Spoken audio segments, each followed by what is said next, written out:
What's up, everybody? Brian Man here, Hands-On Auto Training. End of day. This is January 26, 2022. The first job of the day here is a 2011 or 2012 2500 HD. We're doing a transmission control module programming. Yesterday, somebody had asked me in the comments about what I do about dealing with the cold in my equipment. I try to take my computers in overnight because they will kind of like go dead overnight. It seems like the batteries just won't turn on, even if it's a fully charged battery. Once it warms up, it's okay. But I left this out overnight. It was fine. It had a full charge on it. However, check out the noises my battery charger makes here. I'm just going to turn on my maintainer. And here we go. Listen to this once it fires up. Let me turn on the headlights so I put a load on it. You'll hear this thing go crazy. I have a fan going bad. It doesn't like the cold. I don't know if you can hear that. That thing sounds terrible. Once it warms up, it's all right. So this is just standard fare TCM replacement, and this is a 12 like I said, or I didn't know what year it was, at 12 or 13, but here we go. So this is a plow truck, so anytime you're doing any programming on anything, if you have any issues whatsoever, always look for aftermarket stuff tied into the DLC, may cause an issue. So we're just waiting for this thing to start here. There it goes. All right, and all is looking well here, no problems. Next up, we got ourselves a 2004 GMC Envoy. This has got the big old V8 in it. Check it out. Interesting to me, I don't do many of the V8s because usually the 4.2s, the S motor, has that other computer with I don't know, 2 or 3 connectors on it that bolts on the side of the motor. But this is going old school with GM on this one, so we'll see how it goes. They're replacing the computer because the monitors reset every time you turn the key off. It won't store its memory. Like you could have this thing down the highway, have monitors set and be recorded showing past, and then they turn the key off and then the monitors will reset. So we are assuming that's a bad computer. So we've got our screenshot as usual, and we're going to hit the next button. And important information, I forgot about this when I accessed that. You got to pull 19 and 51 out of the under seat fuse block. Let me see if I can get in here. I think I got these things just about memorized where they are. Ow. My hand slipped off that.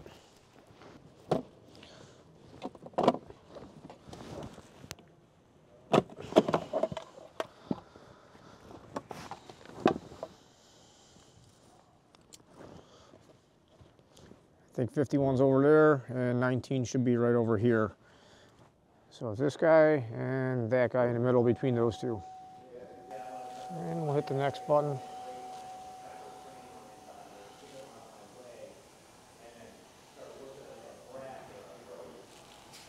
And we're started to download.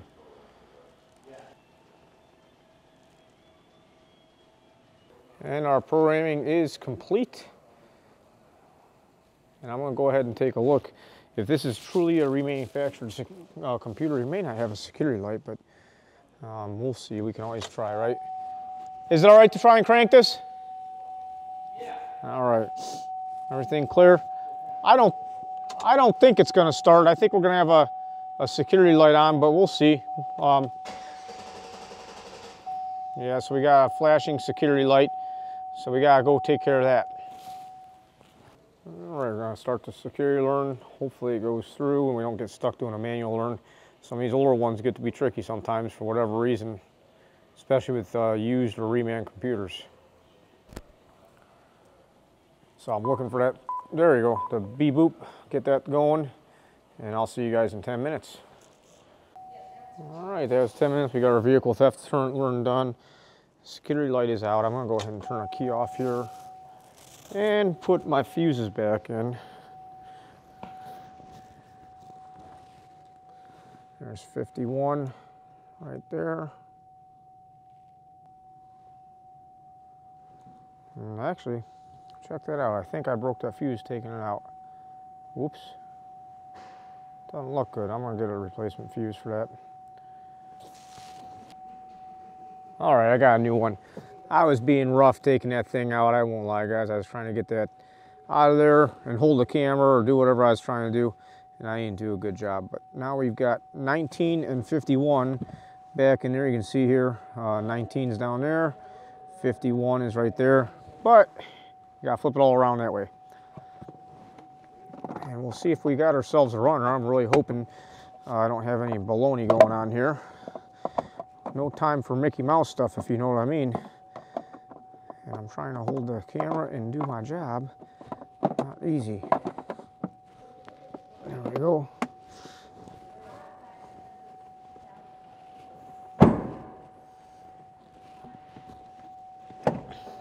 Good like new. All right, let's go ahead and turn the key on. I'm looking for a security light to go out. I don't even see a security light, so that's gotta be a good thing. We'll got ourselves a runner. This is good. Do we have a check engine light? They told me that the purge valve is disconnected because they're trying to do an experiment to see if it'll set a code. I guess before this thing actually wouldn't set a code. So I'm gonna click on disconnect. Just so you guys know, anytime you're using GDS2 or SPS2 and you want to switch to the Tech 2 Win, you always have to click on disconnect here. And we're gonna find out what codes we got going on here. I gotta figure out what engine we got. This is a 03, 04, so this is a P motor.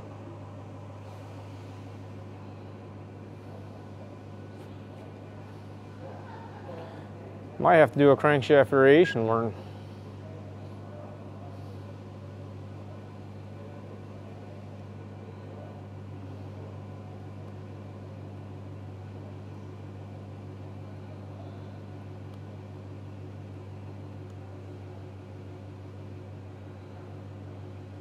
Oh, wrong button.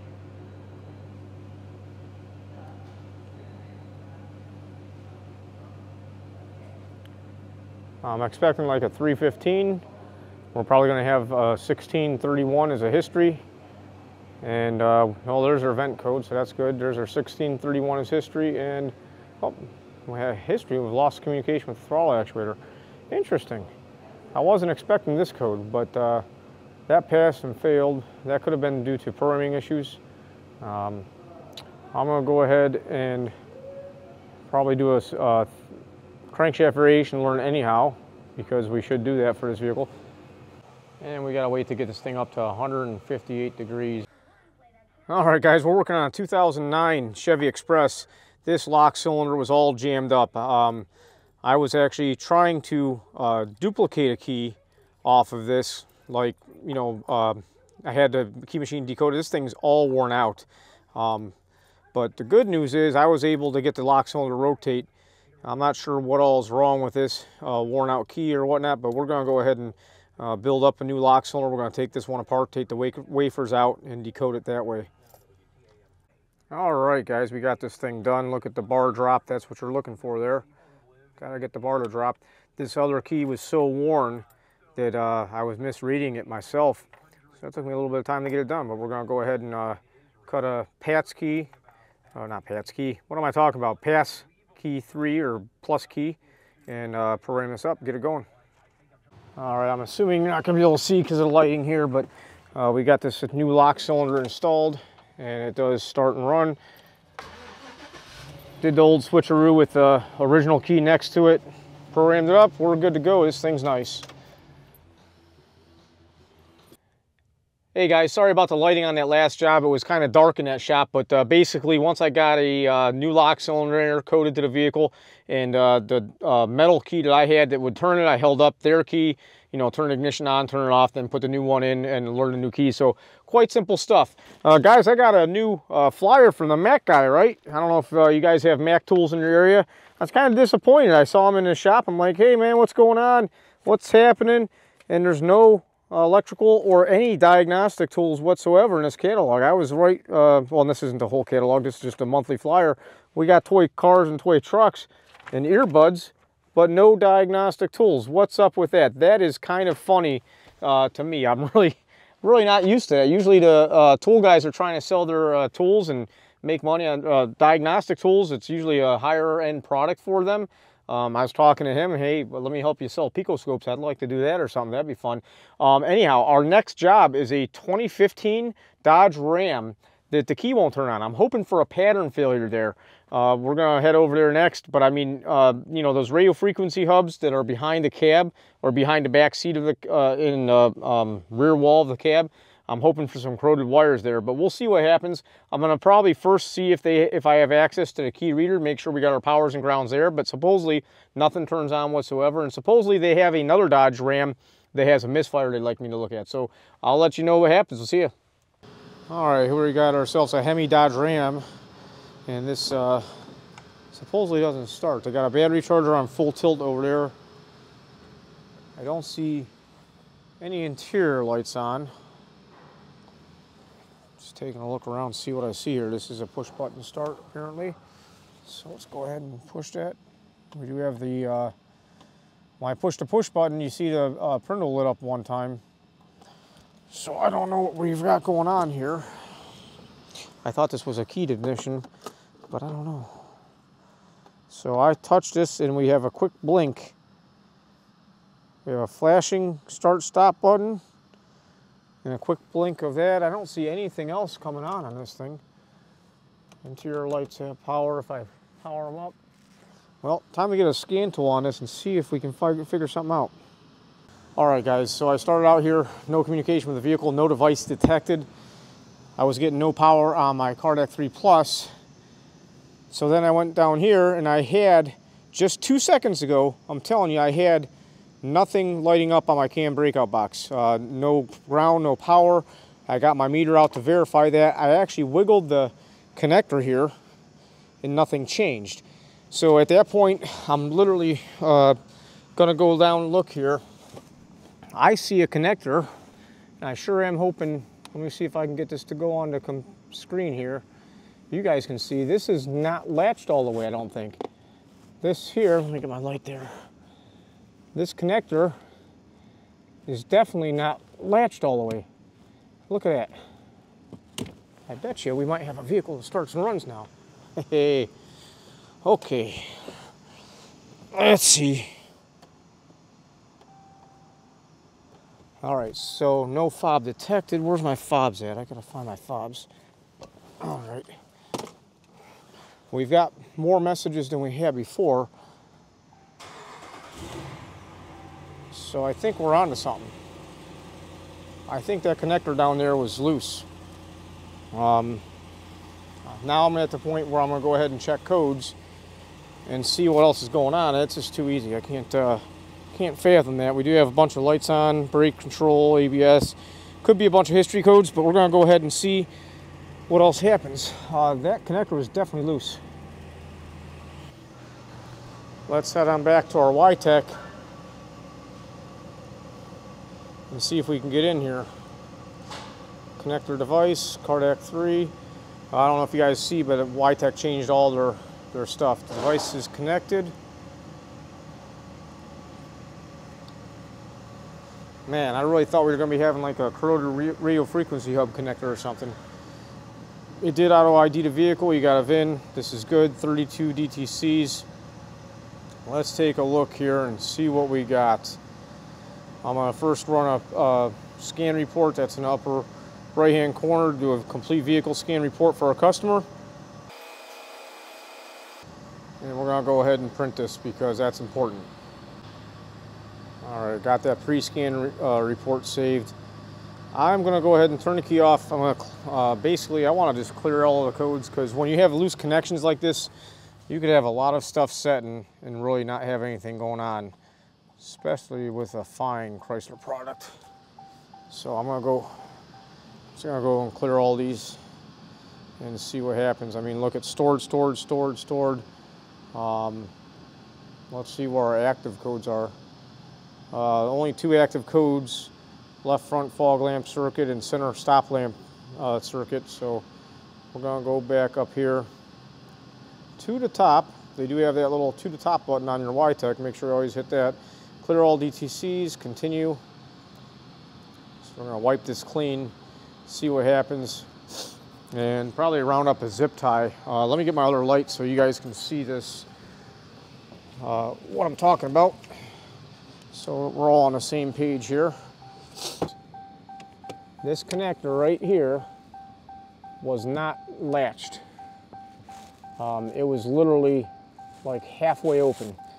So that is a big monstrosity connector. I think what I'll probably want to do is run a zip tie around it to keep it from opening up. And we'll check this one up here, make sure this is good too. All right, I went ahead and secured this thing up with a couple zip ties. One around it this way to kind of prevent it from going, and also around the old harness and the edge of this tab, so you're not going to be able to unlatch that thing now. Oh man, guys, next up we got ourselves a monster truck. I don't know if you can tell, but I'm standing up next to it. It's a big one. Supposedly this thing doesn't run too good. I think they put a throttle body on it. Looks like we got a 2003 here. Got to charge more for working on a truck that the steering wheel's higher than my head, right? And the battery's probably dead. So let's go take a look. Got to get my elevator boots on here. See what's going on. Uh-oh. Well, two-hand operation. Now this is nice, this rust bucket. I'm pushing up on that rod that's right there that the light's on, and it's bending as I push up on it. I can't quite get this thing to pop the hood. So as I push up, that rod is just bending and it's not actuating. Fine quality automobile here. All right, guys, got the big Dodge running here. No throttle response. Waiting for a check engine light. This thing's surging like crazy. Gotta show you what I found right off the bat here. Check this out. Look down at this coil way over here. Oh yeah.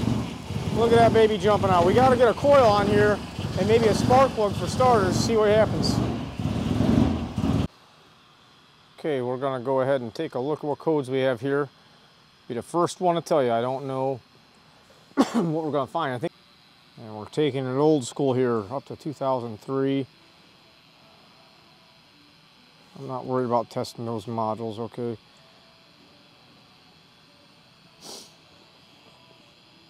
If we can do an auto scan, I do expect it not to talk to a couple modules, just like the scan tool said. That's why they want us to use that other connector. But let's see what these faults are in the powertrain control module. Really curious to see what that is. All right, that took a little while. The main thing we're concerned about is getting a report first, so we can save that. We're going to save all data. Save all data.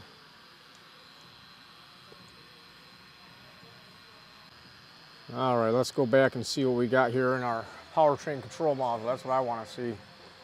Kind of can't even see the dash to see what lights are on up here.